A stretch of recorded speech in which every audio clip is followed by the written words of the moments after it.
પ્રવૃત્તિ નંબર 1.10 જોશું વિદ્યાર્થી મિત્રો.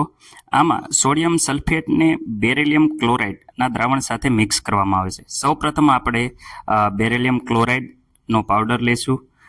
એવી જ રીતે વિદ્યાર્થી મિત્રો સોડિયમ સલ્ફેટનો પાવડર લેશું અને બંને યોગ્ય માત્રામાં પાવડર લઈ અને એમાં પાણી ઉમેરશું, જેથી કરીને બંનેનું દ્રાવણ બની જાય. વિદ્યાર્થી મિત્રો દ્રાવણ એ જોઈ શકો છો એકદમ પારદર્શક છે, એટલે પાણી માફક થશે, એકદમ પારદર્શક. તમે અહીંયા સોડિયમ સલ્ફેટનું જે દ્રાવણ જોઈ શકો છો કે અહીંયા આર પાર દેખાય છે, એકદમ પારદર્શક.